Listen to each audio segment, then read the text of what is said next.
You wake up tired, but not from sleep, from pretending, from rehearsing. The day hasn't started yet, it already feels lost. You put on your clothes like a costume. You sit, eat, walk, like someone being watched. But no one is watching. The audience never showed up, and yet the play continues. Your life became a script, not written by you, but memorized by heart. Smile here, apologize there, work harder, achieve more.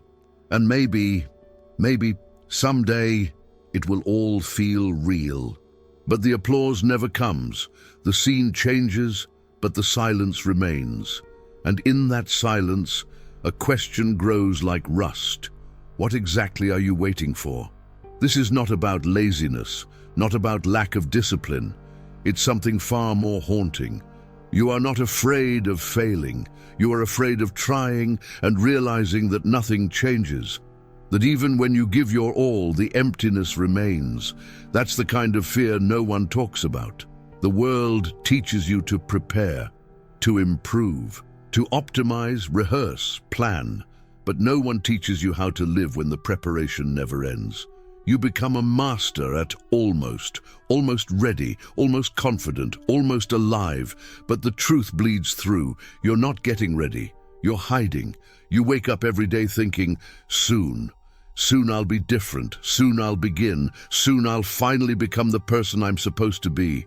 But soon has become a graveyard, where versions of yourself go to die before ever being born. Carl Jung once wrote, "The unlived life is a disease from which one can die." And maybe that's what this is. Not depression, not failure, but a soul slowly rotting from disuse. Because if you keep rehearsing, who will ever live your life? And if you're always preparing, who will ever meet the real you? So I ask, quietly, but deeply, what if your endless waiting is just an elegant form of giving up? Not a fall, not a collapse, just a life never started. The addiction to feeling almost ready. You say you're preparing, but your preparation has no end. You organize, clean, set intentions. You read about growth, talk about change. You map out routines, envision futures, but the doing never begins. And beneath it all, quietly, you're not waiting for the right time. You're avoiding the real one, because the real moment isn't glamorous. It doesn't arrive with clarity or confidence. It shows up in the chaos, in the doubt, in the discomfort of being unfinished. And you hate that. You want to begin only when you're perfect. But that version of you, the one who is flawless, disciplined, radiant, isn't real. It's a hallucination you built to protect yourself from pain. "I'm almost ready," you whisper. But how many years have you said that? You created an ideal self, a future self who never procrastinates, who wakes up with fire, who doesn't feel this hollow, doesn't hear this voice. And every day you wait to become them, but they never arrive because they were never coming. What you call procrastination isn't laziness. It's the unconscious refusal to destroy the illusion of who you think you should be. If you start now, you risk confronting the truth that even with effort you might still feel empty, still feel uncertain, still feel you, so you choose the safer pain. The pain of almost, the ache of endless readiness. It hurts, but it protects the fragile image of a perfect self still intact. It's a reversed Pygmalion effect. You fell in love with an idealized version of you, and now the real you, the one who hesitates, who bleeds, who wakes up lost, is never enough. So you postpone. You tell yourself you need more time, that you just need to fix one more thing. But what you're really doing is avoiding exposure. Because if you try for real and fail, what happens to the myth? And if you try for real and succeed, what happens to the excuses? You say you're building something, but maybe you're just protecting a self-image that was never meant to survive real life, the invisible cycle of emotional performance. You're not living, you're performing, but no one is watching except the voices in your head. You wake up already inside a role, say the right things, smile at the right moments, nod, agree, survive. You learned early that love wasn't given for free. It had to be earned, with good behavior, with pleasing silence, with masks that didn't crack. And now, even when you're alone, you still play the part. Every choice is a quiet calculation, not based on what you want, but on what will be accepted. You dress not for expression, but for invisibility. You speak not to connect, but to avoid being misunderstood. And maybe you no longer know what is truly yours.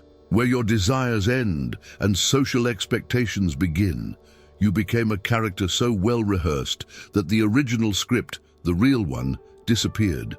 You live in a theater built from survival, but the lights never turn off. Even your rest is performative. Even your silence is curated. And the cost? The soul dries out while the ego shines, because applause, even imagined, can't feed you. It can only distract you from your own hunger. Carl Jung said, "What you resist persists. What you accept transforms. But to accept who you really are means letting the mask die. And death, even symbolic, is terrifying. You resist not because you're weak, but because you've forgotten how to exist without the approval that once saved you.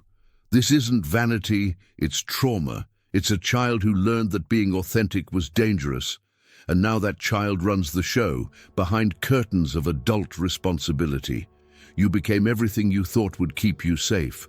But in doing so, you lost the one thing that could set you free, yourself. So the performance continues, flawless, controlled, empty. But how long can you keep acting before the curtain falls? And you realize you were never in the audience. You were always the prisoner. The illusion that one day it will all make sense. You keep telling yourself one day it will click. One day the pain will have a purpose. One day the past will tie together like a clean narrative. One day it will all make sense, but that day never comes. Because meaning is not found, it is made, and often painfully. You wait for signs, for certainty, for some cosmic confirmation that it's the right moment.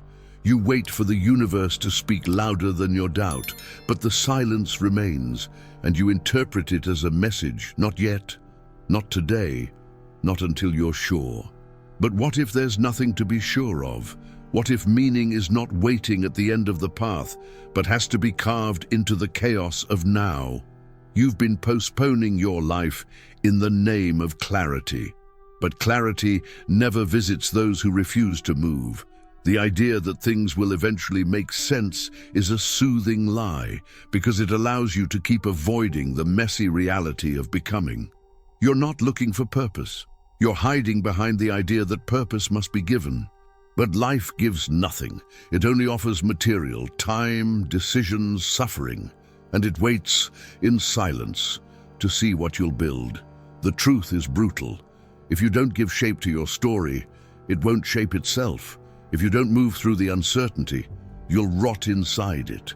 Viktor Frankl once wrote, "Life is never made unbearable by circumstances, but only by lack of meaning and purpose."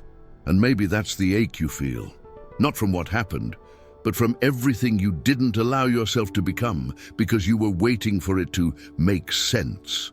You want a story arc, a clear resolution. But life is not literature. It's blood and effort and raw decisions. So what happens if your life keeps being postponed until your story ends without ever having begun? The trauma that taught you not to try for real. You think you're being cautious. You think you're being responsible. But sometimes caution is just fear wearing a suit. There was a moment, maybe forgotten, maybe buried, when you gave your all, and it didn't work. You tried, and something inside you cracked. And ever since, you've been negotiating with that memory, making sure it never happens again. You tell yourself, better to wait, better to improve a little more. But beneath those polished thoughts lives something ancient and raw. A fear that another failure might not just hurt, it might destroy what little is left. You're not lazy. You're wounded, you're not indecisive, you're bracing for impact that never ends.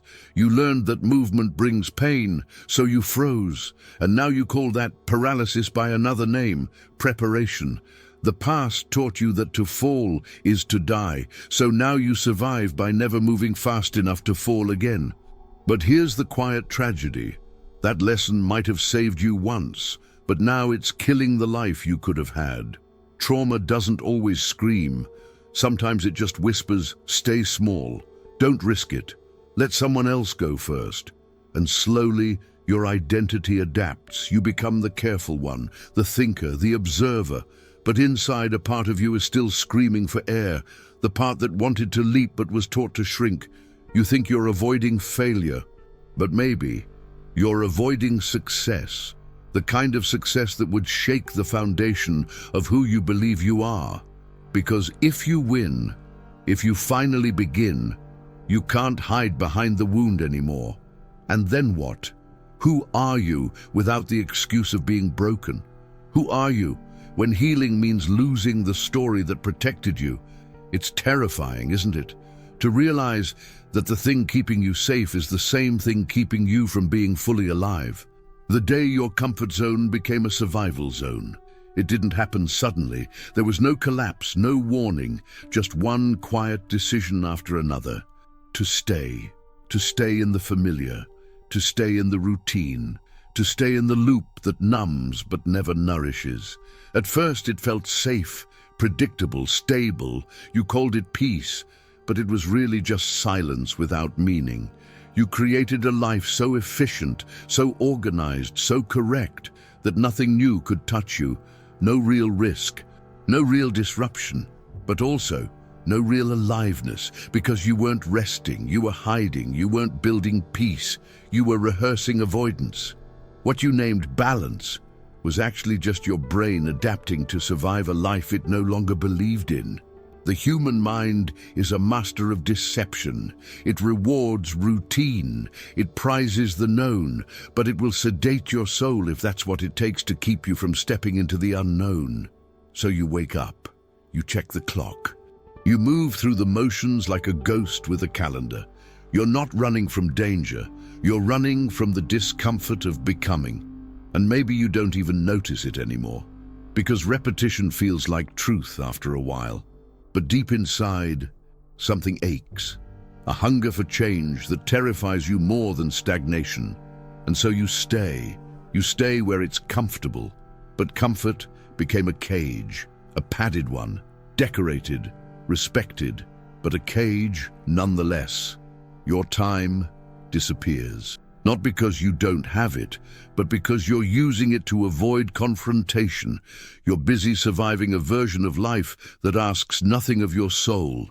And the scariest part, you're so good at it that even you forgot you once wanted more. The silent failure of doing everything right. Did you enjoy the content and it made a difference for you? Click on Super Thanks and support our work. You followed the instructions. You played the game with discipline, grace, and silence. You studied. You worked hard. You checked every box they said would lead to peace. And now that you're here, why does it still feel like something inside you is collapsing? This isn't rebellion. It's not ingratitude. It's recognition. A silent, painful clarity that the life you built was designed to look successful, but never asked how you actually feel. The structure is intact, but the foundation, cracked with all the parts of yourself you had to bury to fit in. No one talks about this kind of failure, the kind that comes dressed in accomplishments. The kind where the world congratulates you, while you quietly wonder if you've betrayed something sacred inside. You've done everything right, yet feel more lost than ever, because the map you followed was never drawn for your soul. It was built to protect systems, not truths, to reward obedience, not authenticity. Machiavelli once said, "The appearance of virtue is more useful than real virtue." And maybe that's what the world taught you to become, a reflection, not a self, and it worked. You became respected, admired even, but no one saw the internal erosion, the slow disappearance of your desire, the quiet war between your public image and private emptiness. You did everything right, but that version of right never included who you really are. Now you're left with a haunting question. If success doesn't feel like freedom, What exactly did you win? The mirror at the end of rehearsal. Imagine a stage, the lights are on, the room is prepared, but no one ever comes. Still, you rehearse, again and again, not because anyone is watching, but because you don't know who you are without the performance. You tell yourself the real life is about to begin, that all of this preparation, this refinement, this repetition is just the prelude to something greater, something authentic. But deep down, you sense the truth. The beginning never comes because you've built your identity inside the waiting. And the longer you wait, the more terrifying it becomes to start. Not because you're not capable, but because starting would mean you can no longer pretend that someday is the answer. So here's the fracture, the turning point. What if today was the last day before the real beginning? And it never arrived. You stand in the middle of your own life, repeating the same lines, tuning the same emotions, avoiding the same moment. And now, without metaphor, ask yourself, if I can't hide behind preparation, who am I now? Close your eyes. Not to escape, but to see the gap between the life you claim to want and the actions you quietly repeat. Write it down. Not for productivity, not for growth, but to face the brutal honesty of your own contradictions. Write what you say you want, and next to it, what you actually do about it. That's the abyss, not outside, not philosophical, real, psychological, intimate. That's where your real self has been waiting, not for perfection, but for the courage to be lived, awkwardly, imperfectly, but truly, the funeral of a postponed life. Maybe you'll never be ready. Maybe life doesn't care about readiness. It only cares that you show up, that you bleed honestly, that you walk even while limping, that you don't wait until your soul is polished to begin living it. The truth is brutal, but it's also sacred. You don't need more time. You need more truth, not the kind found in books or spoken in therapy rooms, but the kind that lives beneath the excuses, the kind that whispers at night when you can't sleep, because the life you're pretending to live can no longer contain the one inside you begging to breathe. Carl Jung said, "The privilege of a lifetime is to become who you truly are." But privilege doesn't mean ease. It means confrontation. It means burial, not of your dreams, but of the persona that keeps postponing them. There's grief here. Real grief, because to live, you must bury the rehearsal, the fantasy, the waiting. You must lay to rest the self that promised, tomorrow I'll start, tomorrow I'll be different, tomorrow I'll be me. That self was trying to protect you, but protection, when stretched too long, becomes prison. So here you are, not at the start, but at the reckoning. Will you keep hiding behind the weight? Behind the myth of perfection, the mask of readiness, the ghost of a life rehearsed? Or will you, even trembling, step into the raw, unfiltered now? Because yes, there's still time. As long as you're willing to let the false life die and show up, whole, wounded, imperfect, but finally real.